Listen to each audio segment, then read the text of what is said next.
For any business looking to build an audience, develop relationships, increase trust and authority, and ultimately sell products, email marketing is an essential activity. Email marketing often takes a back seat to other forms of marketing, such as SEO and social media marketing. That's a shame, as it has even more potential than either of those when it comes to building and reaching a massive number of people. Not convinced? Then just take a look at the blog of any big email marketer.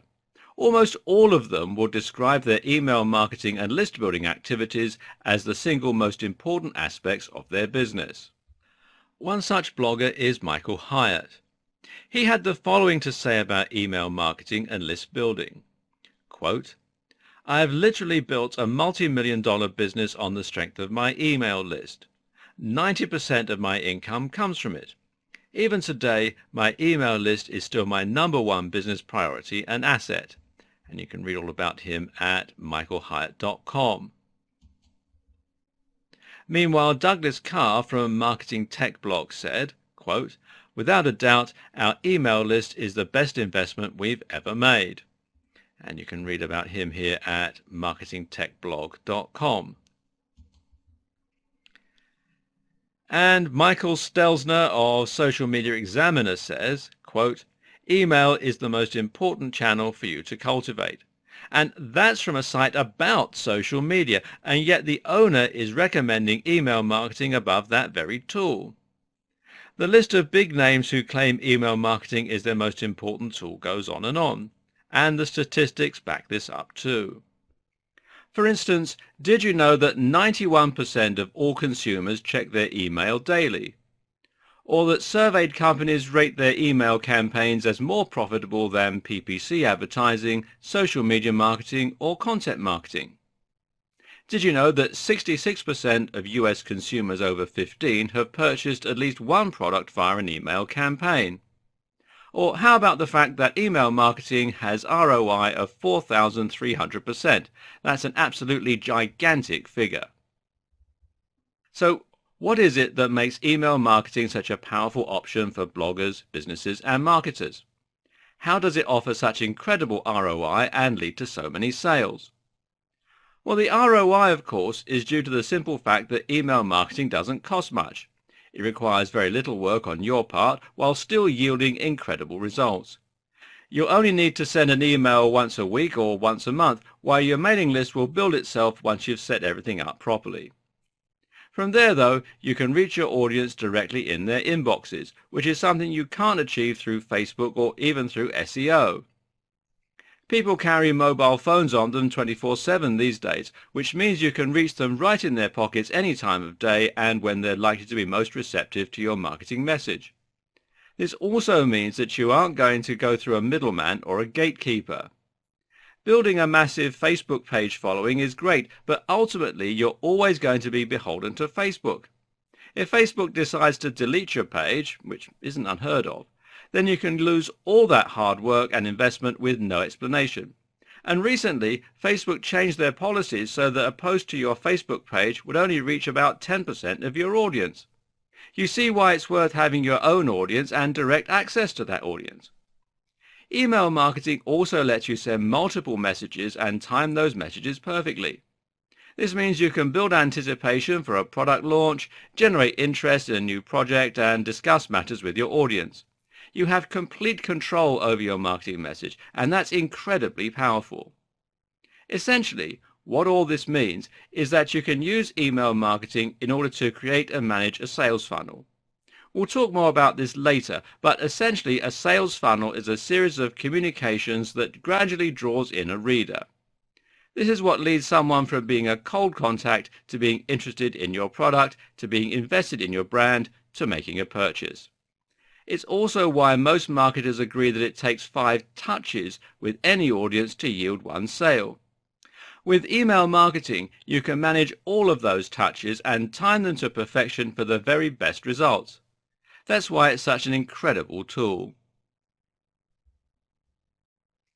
In the last video, we looked at a lot of the things that make email marketing a great and powerful tool. That's important because more people need to get on board and really invest in this area of marketing. But it would be remiss of us to overlook the obstacles and challenges. This is the part where we see what is going wrong with email marketing campaigns the web over, and it's also where we start introducing some solutions and better strategies so you can make sure you're not making those same mistakes. And likely you're already familiar with some of the challenges of email marketing. No doubt you already know why you haven't yet invested lots of time and money into this strategy. Just take a look at your inbox. How many emails do you get on a daily basis? For many of us, the answer is in the hundreds. And how many of those do you actually open? No, I thought not. Probably a large amount of your email correspondence goes straight into your junk mail or spam folder. A fair amount of it will be filtered by Gmail or Hotmail into the social or promotional labels. Half the time we don't even look at what's in there. And then we have our own inbuilt spam filter. This is what we use to scan our eyes over a selection of emails to pick out the very few that we're actually interested in. And for most of us, there's just too much here for us to pay much attention to anything that isn't from a friend.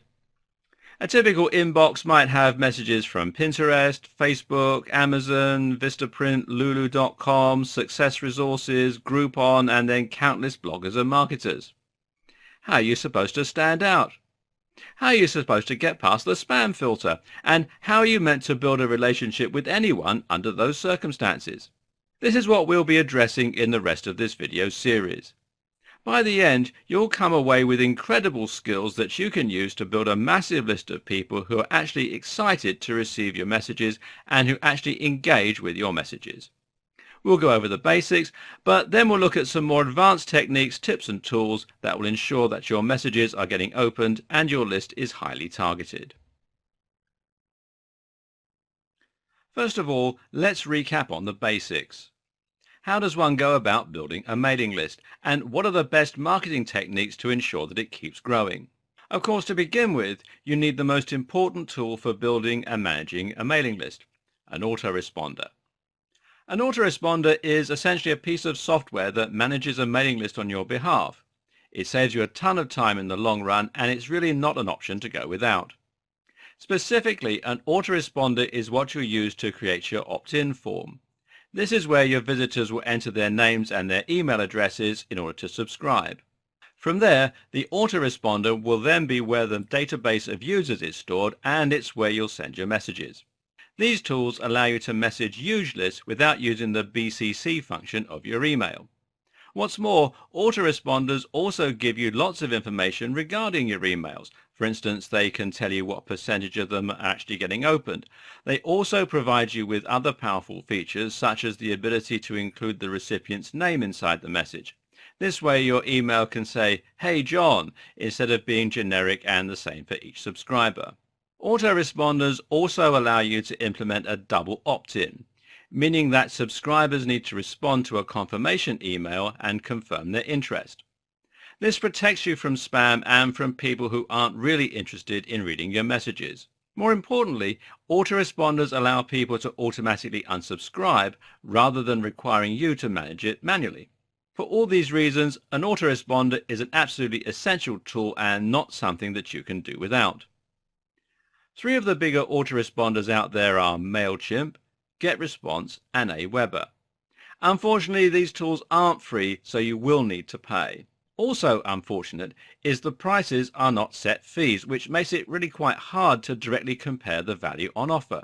Let's just take a look at what I mean. Now, here we can see the fees for MailChimp, and you can see that the monthly fee increases in line with the number of subscribers. So if you have 500 subscribers or up to 500 subscribers, then you pay $10 a month, and it goes all the way up to $240 a month if you've got 50,000 subscribers. Now, as you can see from this slide on Aweber, their fee structure is slightly different. Regardless of how many subscribers you have to pay a monthly, quarterly, or yearly fee, and you can see it's $19, $49, or $194 respectively. But on top of the monthly fee, you also have to pay an additional monthly fee depending on your number of subscribers. So you can get up to 500 subscribers included in your monthly fee. But after that, the prices do go up. So 501 to 2,500 subscribers is going to cost you an extra $10 a month. If you go up to 5,000 subscribers, that's another $30 a month. 10,000 subscribers, it's $50 a month. And up to 25,000 subscribers, it's another $130 a month that you have to find. GetResponse, on the other hand, has another fee structure, and theirs is sort of similar to MailChimp. For 1,000 subscribers, it'll cost you $15 a month. Then it goes up right the way up to $450 if you've got 100,000 subscribers. So as you can see, the right choice for you will likely depend on how big you expect your mailing list to grow and how quickly. Now, once you have your autoresponder, the first thing you have to do is build your opt-in form. And this will give you a piece of code that you can paste into your HTML to embed it into your website. So what do you do with this form and where do you put it? One place to use an opt-in form is on a landing page, which in this case will be a squeeze page. A squeeze page is a single page on a website that is entirely dedicated to getting people to sign up for your list. This will use a very minimal design with no external links and no adverts for other products or pages. At the same time, all of the text is going to be in service of promoting your mailing list and selling its benefits. If you're unsure of how to build a squeeze page, then you can do it easily by using a WordPress site and installing the OptimizePress theme. And you can read more about it at optimizepress.com. The idea is that you can then use PPC advertising, that's pay-per-click, and other forms of marketing in order to ensure that you're driving traffic to that page. Likewise, though, you can also use your opt-in forms on your blog or on your website. This way, you can surround your form with your regular content, and that's where the power of content marketing really comes in. Of course, you can add your opt-in form to your home page. Here, it should be front and center. One thing you should always ask yourself when designing a website is, what do you want the first thing your visitors to do to be? What is the purpose of the website? What is the ultimate objective? The smart marketer knows that their mailing list is the most valuable asset, and as such, this should take front and center stage on the home page, and every element should be in service of that. Think of your homepage as a funnel that leads to the opt-in form. At the same time, you can also use your mailing list in your sidebar as a widget. This way, it will be site-wide and a constant reminder of its existence. Thereby, anyone browsing your site will be likely to sign up whenever they see the form there if they're sufficiently impressed with your content.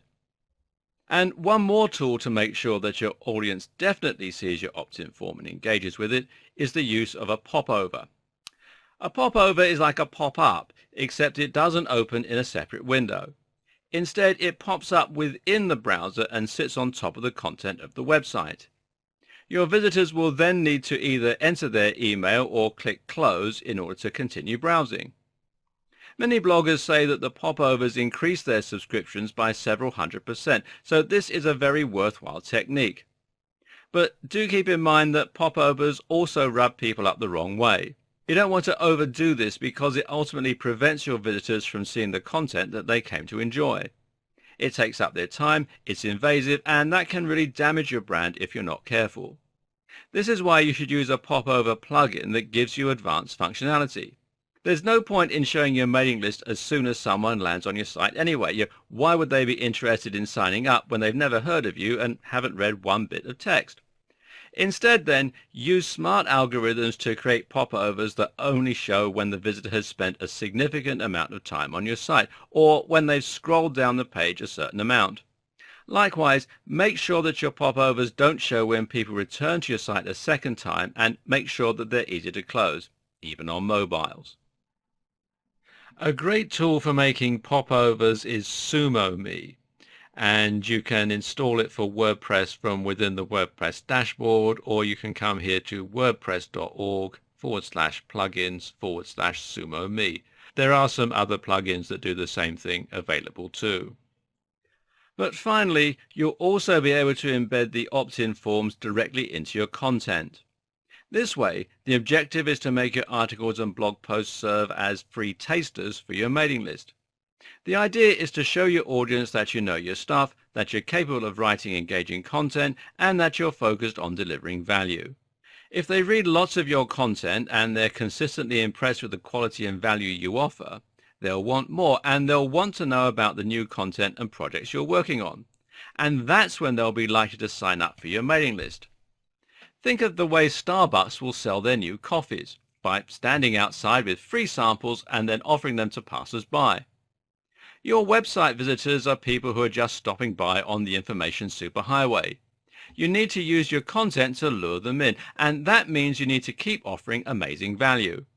And don't shy away from actively encouraging people to sign up.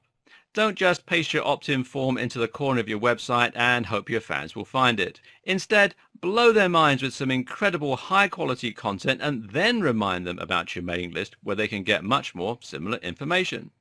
This way, you're already building a relationship with your audience at the same time as you're getting them to sign up.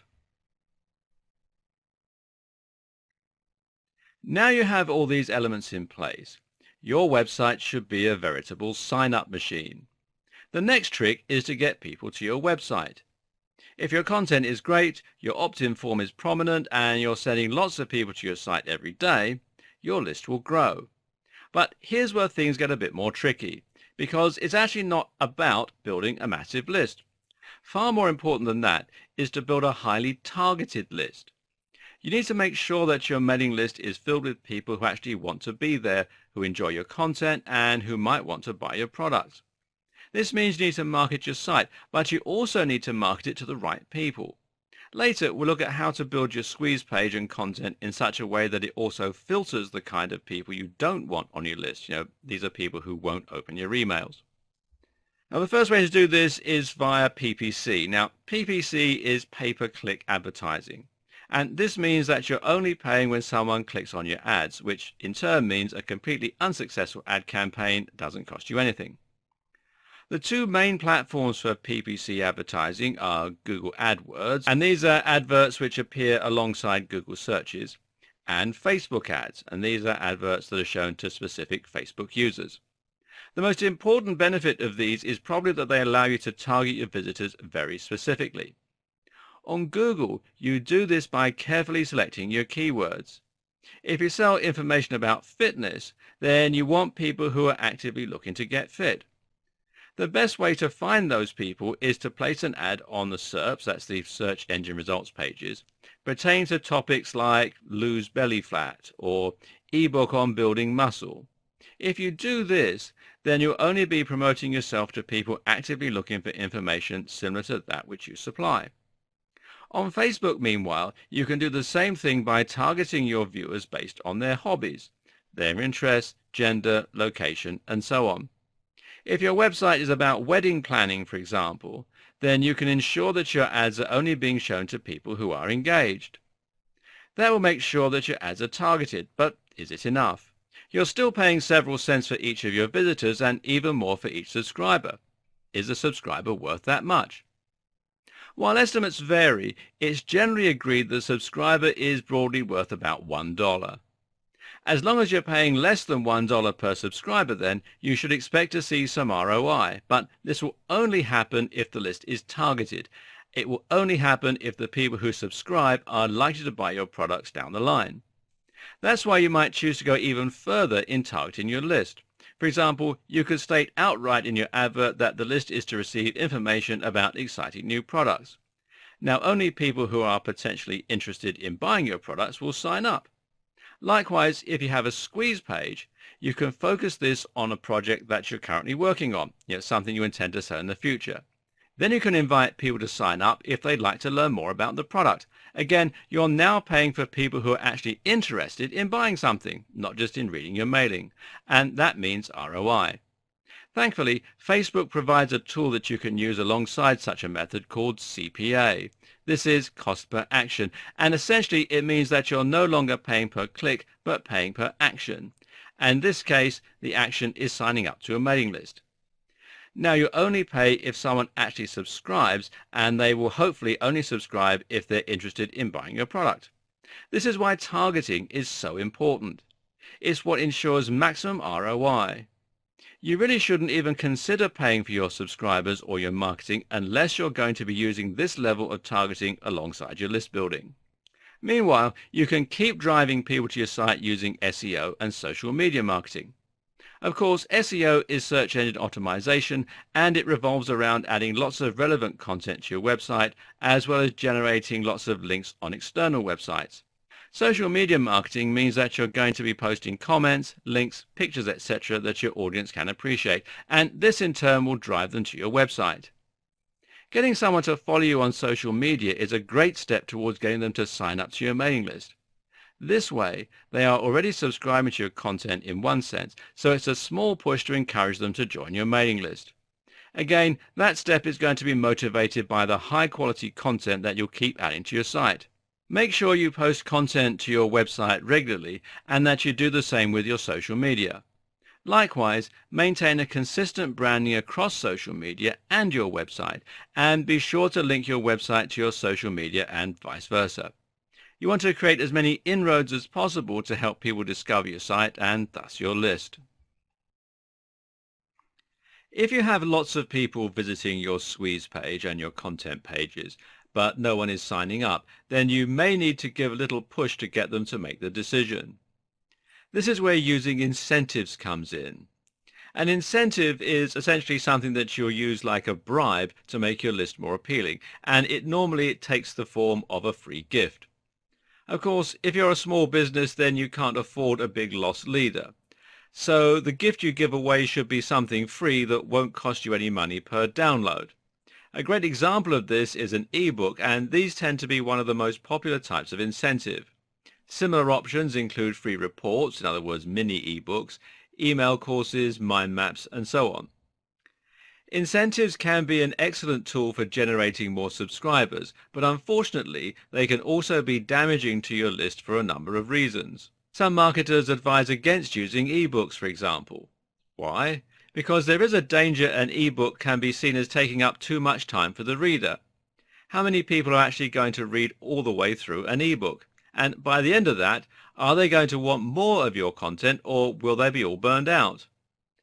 Another risk when giving away free ebooks is that you can end up with a lot of subscribers who are hunting for freebies. This is bad news because it means that you can end up with people grabbing the book and then unsubscribing or never reading your message again. For this reason, the smaller option of the report might actually be a better strategy. Whereas an ebook takes time, a report should save time for your readers. But you'll still find that this creates some of the same problems, especially if you're paying for advertising or SEO. And that's why you can consider getting a little bit more creative with your incentives. Ideally, you want to make your email itself the incentive. We already described how you can drive people to a mailing list by talking about an upcoming project or product. Discuss how life-changing it's going to be and get people excited for it. Then, at the end, tell them they need to sign up for more information. People always want what they can't have, and as such, an unfinished product is something that will always drive a lot of subscriptions. At the same time, though, your audience is now very likely to keep their eyes peeled on their inbox for more information, and also more likely to potentially buy your product when it does release. You see how this is a more effective strategy? Another way to make the mailing list itself the incentive is to describe it as a newsletter filled with breaking industry news and exclusive advice and tips. Or how about making it into an e-zine with some glossy pictures? You can even run a contest regularly for your subscribers. This way, there is the promise of winning something big, but you only have to pay out once. Better yet, people will need to keep checking the emails you send in order to find out whether they've won or not. Finally, you can sell your mailing list on the strength of the special offers and deals you're going to be offering. This is a great way to attract people with money to burn, and it also means that they'll want to open your messages and see if the deals apply to them. Using the right language also helps a lot. Refer to your subscribers as your VIP members and make sure to keep offering them extra bonuses and benefits. Make it sound exciting, exclusive, and important to be a subscriber and therefore a member.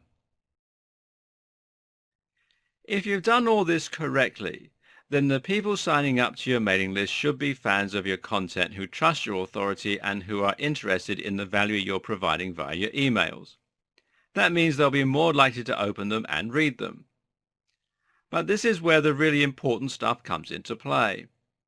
You don't want your subscribers to read your emails just once, you see. You want them to keep reading them and to keep opening them. This is why you need to make sure that you're consistently delivering value and make sure that people are glad they opened your message. If you do this well, then people might even share your emails and you may find that you start attracting new members organically. A fantastic example of this is Brain Pickings, which you can find here at brainpickings.org. Brain Pickings is a massive blog run by Maria Popova.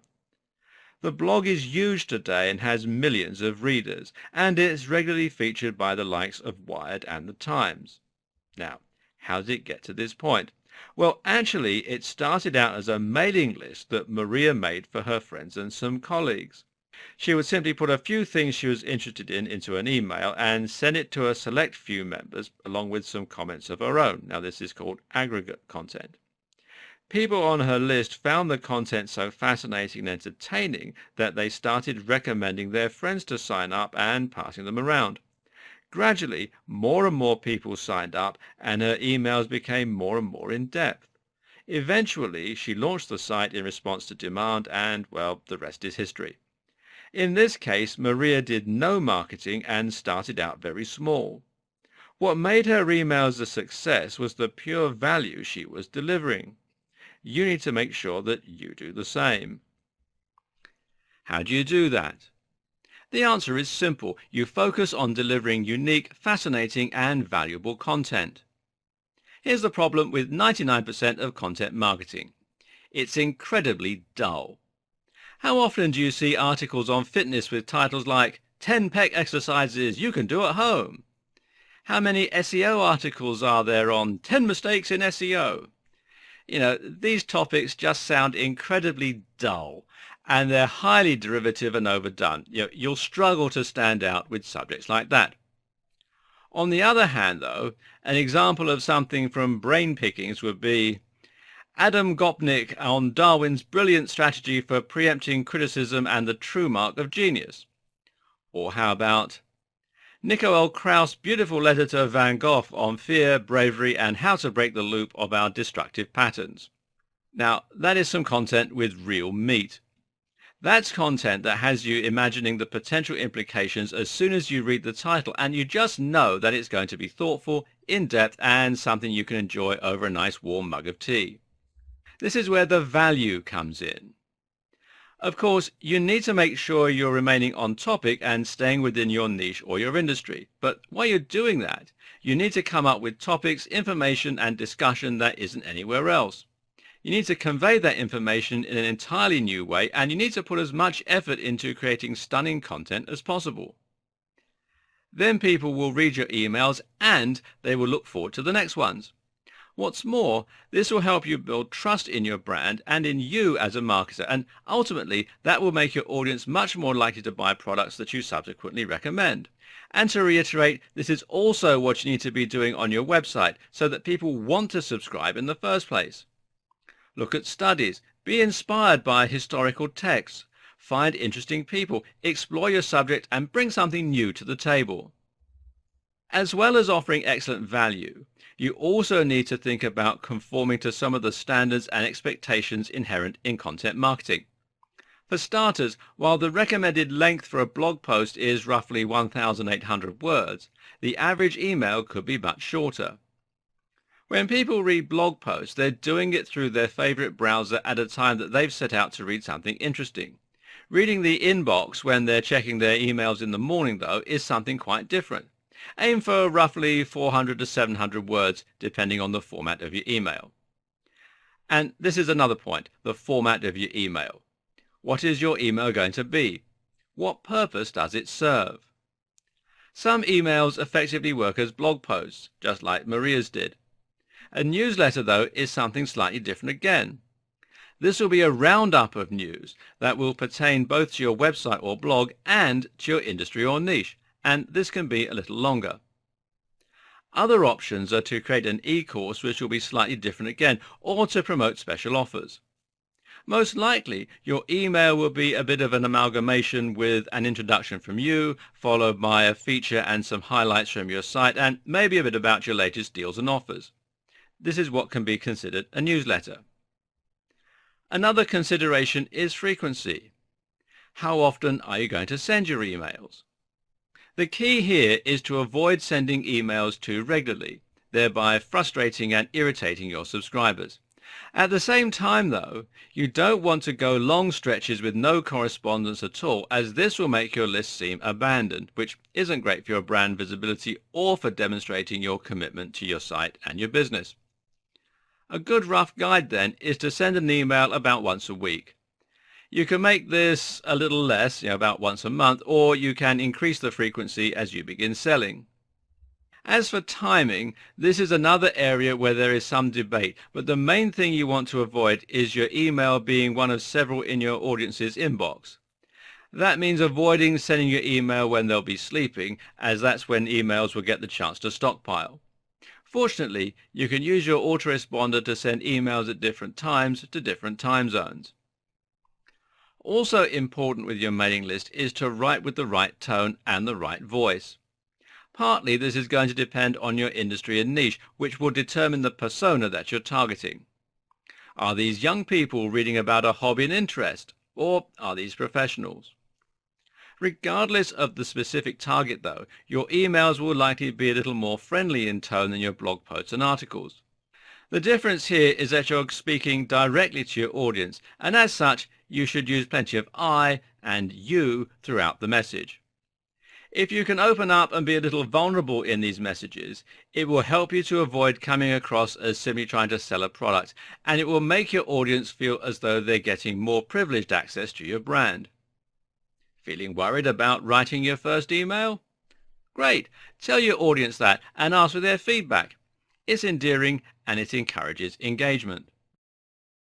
There are other ways you can create value through your mailing list, and this is where you can really set yourself apart from all the other email marketers. For example, consider sending out free gifts to your mailing list occasionally that you aren't advertising. In other words, don't just send the free ebook as an incentive when they sign up. Use the strategy later as well in order to provide even more value. Why not send your subscribers a free ebook or report occasionally on top of the one they've already received? Think about how this might come across to your readers. If they've forgotten about you and are currently ignoring your messages, then seeing a message in their inbox from you with an attachment and a subject saying they've got a free gift, how likely are they to open that? And how likely are they to subsequently start looking out for your messages again?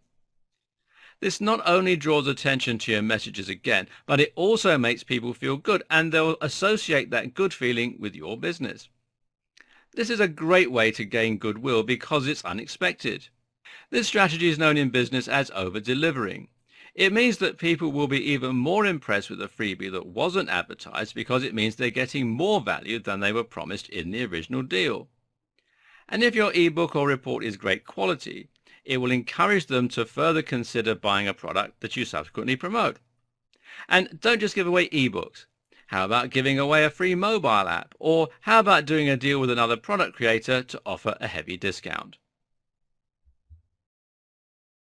You might be offering the very best value in the world, but if your subject headings aren't conveying this, then it won't matter. Without the right subject heading, no one will open your emails, and what's more, they'll just likely end up in the spam box. Did you know that 1/3 of customers will open emails or delete them based on the subject heading alone? As you can see then, this is a pretty important area to consider. If you don't do this, then people will never even get the chance to open your emails.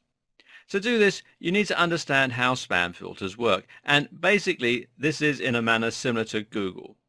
Spam filters have scripts that will sift through the content in each new email looking for keywords. When they find a keyword that is associated with being a spam message, it will then get sent to the spam folder.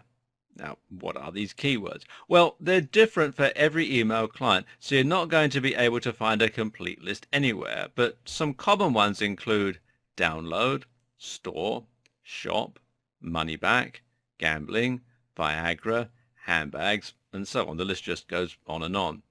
So take a look through your own spam box and try to see what kind of content is in there. Look for words that occur regularly and avoid them. Additionally, spam filters go beyond this and will look at a wide range of factors to decide whether the content is valuable or not. Again, this works very similarly to Google. For example, spam filters look at the ratio of images to text. If this is too high or too low, that'll be flagged up. Likewise, the length of the content is also taken into account. If you have too many words, then this will be considered a warning sign, but the same also goes for very short emails. Designing high-quality content will help you to automatically sidestep many of these problems. If you're delivering great quality information that people want to read, then the spam filter will have no reason to block you. And the more advanced the spam filter becomes, the less likely you'll be to get blocked. This is the best strategy because it's future-proof. And the same goes for SEO too. Keep delivering great content for your website and you'll find that Google will want to help people to find you. The more Google develops their algorithm, the better your chance of being found. Something else you can do, though, is to simply ask your readers to whitelist you and ask them to put you in their main inbox. This might seem simplistic, but it really works. If you followed the advice in this series up to this point, then your readers should be excited to hear from you and they should be loving what they've seen so far. If you then ask them to make sure they get to see your emails, well, why wouldn't they? And this will help you to develop a good reputation among spam filters. That's right, you can actually develop a sender reputation over time that might get considered by spam filters across the board. Another important reason to play by the rules. If you want to find out what your current sender reputation is, you can do so by checking out dnsstuff.com. This way, you'll be able to see if you're blacklisted by many email clients. Another tip is to get email sender accreditation from a third-party ISP. This will help to ensure that you develop your reputation for the better. Finally, avoid using huge images and implement alt tags so that the spam filters know what they are. If you do this, then it will help you avoid the spam filters and, as we'll see, it will also help with the human spam filters. Because in fact, humans work in a very similar way when we're looking through emails and filtering out spam. Most of us are in a rush when we're checking email, so what we tend to do is just run our eyes down the list of subjects and senders and look out for keywords that tell us if something is worth opening. And do you know what always puts us off? Anything that sounds like marketing. As we've mentioned at the start of this series, people are currently bombarded with marketing message and most of us are sick of it. What's more, it's highly unlikely that what essentially boils down to an advert is going to be all that interesting or worth our time reading. It's transparent, it's irritating, and it offers no value. Your job is, once again, to not sound like a marketer. That means you need to sound like a great article, or you need to sound almost like a friend or contact.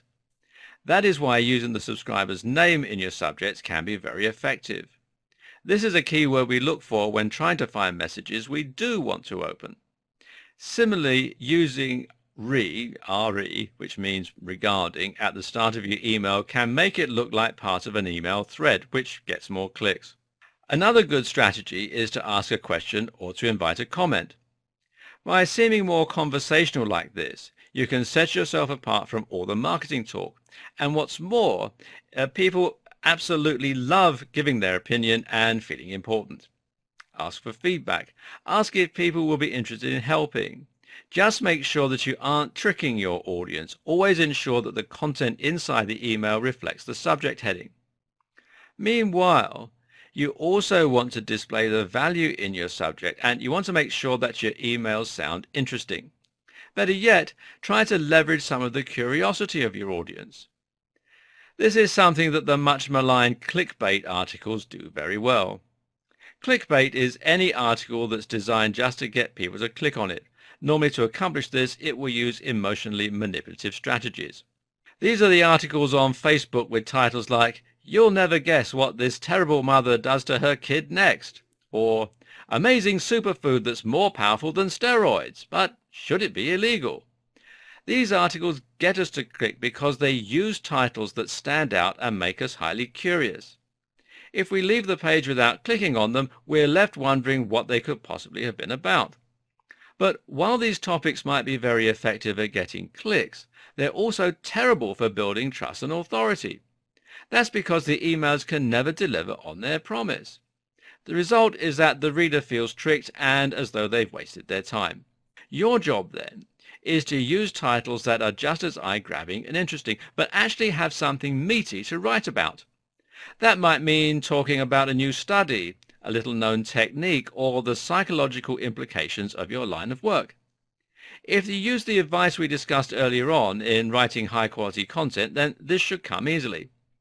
At the same time, though, remember that most email clients only show 50 characters for their subject line. That means you can't make your subject too long, or it will get clipped and no one will see the whole thing.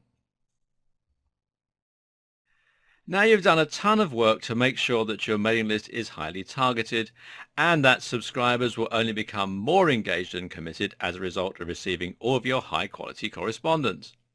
But this doesn't protect you from invalid emails. This is where the subject of email hygiene comes into play, and it's very important if you want to keep a good sender reputation and if you want to make sure that your list retains its value. This is especially crucial if you ever plan on selling your email list. The first thing to get rid of are the invalid emails. These are emails that simply aren't real addresses or that have been abandoned. Of course, sending lovingly crafted emails to an email address that's made up or belongs to someone who died a long time ago is not a particularly smart business move. Fortunately, most autoresponders contain email hygiene tools specifically to help you solve this issue. The first thing many of these will do is to check over the data for common typos. One reason you can collect invalid emails is simply because people make typos when they sign up. Look for emails like bob@gmail.com and you can avoid this problem. If you don't have the necessary tools with your autoresponder, then you can just go through the database manually. It's a lengthy process, but you can always outsource this to a virtual assistant and it shouldn't cost too much. To more quickly flag up potential problem emails, you can also look for bounces. A bounced email is an email that fails to deliver, and there are two types of these. Soft bounces are temporary bounces that can be due to a range of factors, including a full inbox, whereas hard bounces are delivery failures that are unlikely to change or be resolved. These are cases of email addresses never existing in the first place or of the email account being deleted. At either rate, you want to delete emails that are consistently failing to get through to the recipient. As they say, prevention is better than cure. If you want to avoid the number of invalid emails being too high in the first place, then you should always use a double opt-in on your forms. Double opt-in, you may recall, means that the subscriber needs to confirm their interest via an email with an embedded link. To the inexperienced email marketer, this might seem like a big problem, as they'll be making it harder for their subscribers to join up.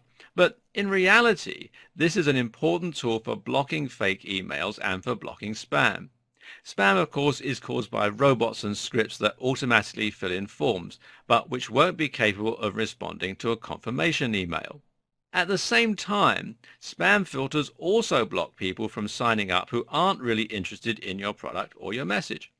Some people sign up on a whim, but then they never check their inboxes. Fortunately, these types of subscribers are also highly unlikely to interact with a confirmation email simply because it takes too much time and effort. So this way, you aren't only filtering out the invalid email addresses, but also the disinterested subscribers. Other subscribers will become inactive, and these are people who sign up but then later lose interest in your messages. Alternatively, these people may have changed their email address, or sadly they may have passed on. Whatever the case, it's no use sending emails to someone who never opens them, and it will save you and them time and money if you just remove them from your list. Thankfully, most autoresponders can automatically show you which emails aren't getting opened, so after a while it's worth deleting them from your list. Don't be tempted to keep them around just to artificially inflate your numbers. A targeted list beats a big list every time. Before we get on with monetizing the list and actually profiting from all our hard work, let's look at a few extra ways you can increase your income and grow your list. These are growth hacks and ways you can spend money to promote your list very quickly as opposed to long-term marketing strategies. They can be just as effective though. A great place to start is with your existing contacts. Don't make the mistake of being too shy to show your business to your friends and family. If you can't promote yourself to them, well, how do you expect to promote yourself to complete strangers? The great thing about existing contacts is that they're more likely to be friends and colleagues who know you and want to help. This means they'll be more likely to forward emails or to encourage their friends to sign up too. Another tip is to ask your mailing list to help you promote and grow the list. Ask people to forward your messages if they enjoy them, and make sure you show people how they can sign up if they've been passed on the message. Likewise, just request that your subscribers put in a good word for you if they enjoy your content. If you've built a strong community, then this can be much more effective than you might expect. Alternatively, if you'd like to add a little incentive, why not invite your subscribers to pass on your mailing list and turn it into a contest of some sort? For every 100 subscribers you get, you could send a free gift to everyone on the list, for example. This way, everyone wins. Another unexpected place to find subscribers is in the real world. In other words, when you're networking, you should make an effort to collect email addresses and ask if they mind being added to your list. This is not only a great way to get some key influencers onto that list, but also to develop a relationship with people who will be becoming subscribers. For businesses, you can even invite your customers to join your mailing list. Why not give them that option when they pay at the till? You can even give them a discount in exchange for doing so, which is also an incentive that e-commerce stores can use for your information. Guest posting is a type of influencer marketing. This means that you're finding someone who already has a big audience and a lot of influence, and that way you're reaching many more people than you otherwise could. This can be very effective as it allows you to communicate with an audience of thousands from day one. Guest posting specifically involves writing unique content for websites and giving it to bloggers for free. This provides them with value they can offer their audience and saves them from having to write the content themselves.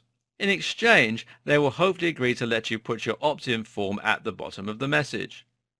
Not only do you get the exposure this way, but if the audience of that blog is very loyal, then you also get the benefit of association with that brand. An ad swap is another form of influencer marketing. In the case of an ad swap, you benefit from the influencer by offering to do the same in return. So they get to send a message to everyone on your list, and in return, they do the same to their list. That way, you both get a recommendation to each other's lists and hopefully a lot of new direct subscribers. Don't do this too often though, or your subscribers will get fed up of receiving lots of messages from people they've never agreed to hear from. A solo ad is the exact same thing, except here you're paying for the message, so you don't have to mail your own list in return. Are these good strategies? Well, that all depends on the mailing list. Just make sure you do your research first and ensure that the list is highly targeted and that it is relevant to your topic. You also need to make sure that the blogger is treating their list well and that they're getting good engagement as a result. The best way to make sure of this is to join the list yourself and see what it's like to be a subscriber. This can also be a great way to get inspiration and ideas for your own messages. Another tip is to ask to see the stats from the marketer's autoresponder. This way you can make sure that their emails are valid and their subscribers are active and engaged. If they won't show you this data, then be suspicious. Finally, another option is to outright buy emails. Now, is this a good strategy? Well, the short answer is no. When you buy a mailing list, you'll find it immediately loses all of its value. The reason for this is that it's no longer at all targeted when you do this, and something very key is missing: permission. While the subscriber would likely have said it's okay for their email to be sold or passed on, what they haven't done is to explicitly give permission for you to email them. So they won't have any idea who you are and they won't have seen the value that you offer. They haven't tried your free samples.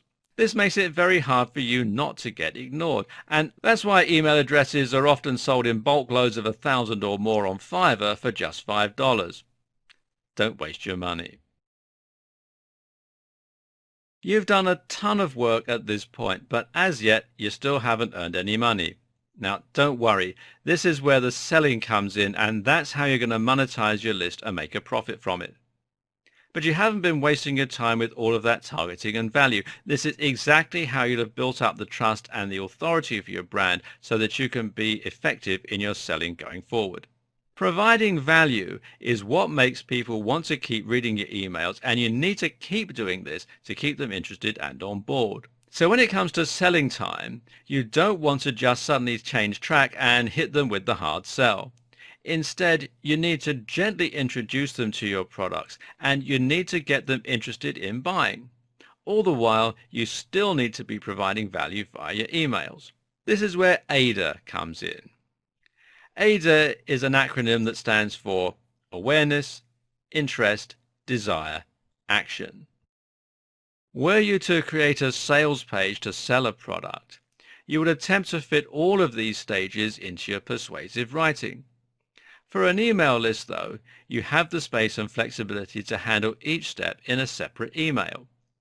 So you've been sending lots of emails, providing great value, and building your relationship with your readers. Now you want them to be aware of an exciting new product coming up. So the next step is to mention casually at the end of your message that you've got something new and exciting in the works, and you'll talk about it more in the future. This won't put anyone off or have them clamoring for the unsubscribe button, but it will warm them up for the next stage. Next comes interest. In this email, the ratio of value to marketing will move a little further towards the marketing, so you'll give yourself a bit more space to talk about what this new product does and why people should care. Keep things a little vague, but at the same time, make sure they get enough information to be interested and to look forward to the next message. Then comes desire, and this is where you start going in for the slightly harder sale and focusing on your value proposition. A value proposition basically means that you're going to focus on how your product will make life better and how it really provides value. You don't sell hats, you sell warm heads. What does your product do that will get people to really want it and to imagine themselves owning it? This is the great part, because they still can't buy the product at this point, but they really want it. The time between your desire and action emails will work to increase anticipation and gradually ramp up the excitement. Then, when the action email comes through, providing a quick and easy way to buy the product, you'll see a rush of people who want to buy the product. Well, that's the idea anyway. The other great thing is that you can do all of this through an autoresponder sequence. This essentially means that your autoresponder is going to automatically send out your messages on your behalf with just the right amount of time in between them. This means you could send out a sequence of 5 emails to build trust and provide value, and then follow this up immediately with your AIDA sales funnel that will convince them to buy. This not only means that you can set your website up and earn money from it without needing to create anything new, which is what we call passive income, but it also means you can avoid the scenario where someone joins your mailing list at the desire stage and is then put off by being sold a product they've never heard of as the first email they receive.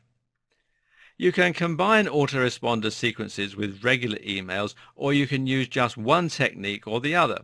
Of course, autoresponder sequences also lend themselves well to email courses where you provide the different pieces of information each week. Just a side note here, but another benefit of using an autoresponder is that you can manage more than one list, and this means you can have a main mailing list and an e-course or some other kind of sequence. At the very least, you want to auto-generate one message for everyone who signs up to your list, welcoming them to it and thanking them for getting involved. This also happens to be a great way to get them more psyched up and excited for your mailing list, and this is an excellent opportunity for you to ask for them to whitelist you. Upselling is a strategy you can use to increase the amount of money you make from a successful sale. Essentially, it involves striking while the iron is hot and promoting an additional offer to someone who has already just made a purchase. The logic behind this is that it's much easier to sell someone who's just bought a product or who is going through the process of buying one than it is to sell someone cold who's shown no previous interest in buying from you. The key thing to consider here are the barriers to sale. Now, these are anything that puts somebody off buying and that will make it less likely for them to make a purchase. A typical selection of barriers to sale in your case would include lack of trust, they don't know the seller, concern over the quality of your products or recommendations, not wanting to make the efforts to get out a credit card, or not wanting to spend money. Someone who is in the process of buying a product, though, will have overcome many of these barriers. Send them a follow-up email and invite them to add to their order or to buy something extra. You can also upsell as soon as someone becomes a subscriber because they're clearly taking the time to engage with your brand. Keep in mind, of course, that there are more ways you can monetize your mailing list besides selling products and promoting affiliate products. There are also many other uses you can get from mailing lists as well. One way to earn money, of course, is to sell solo ads, and likewise you can get paid by sponsors to promote certain goods. These are good ways to make money, but not as lucrative as selling your own items, and you should avoid selling out too much for fear of driving subscribers away. Another option is to sell your mailing list. We've already discussed that mailing lists will lose their value when you sell them, and as a rule, you can earn much more from a list than you can stand to gain from selling it. But the exception to this rule is when you sell your whole business, especially if your brand is not a personal brand. Then selling your mailing list along with your business will increase its value, and it's a great exit strategy. Remember too that you can survey your audience and use them to get feedback and to crowdsource ideas. Why not ask your list the products they'd like to buy and make that exact product? It's pretty much a foolproof strategy. So there you have it. Tons of tips and strategies that will give you an absolute mastery over email marketing and list building. There's a lot to sink your teeth into there, but if you only take a few things away from all of this, let it be these things. First of all, targeting is crucial. And it's much more important to have a highly targeted list than it is to have a massive list. In fact, if you're paying for subscribers, then you want to actively discourage people from signing up unless they are interested in your niche, willing to spend money online, engaged and committed to your brand. Make sure that everything from your marketing to your use of incentives keeps this objective in mind. Even more important than targeting your audience is to ensure that you are providing great value. Your email should be filled with great content that people can't wait to read. Ideally, the emails will be the incentives. Likewise, your website should be filled with amazing high-value content because this is what will get people interested in subscribing in the first place. Make sure your content is unique and offers something new.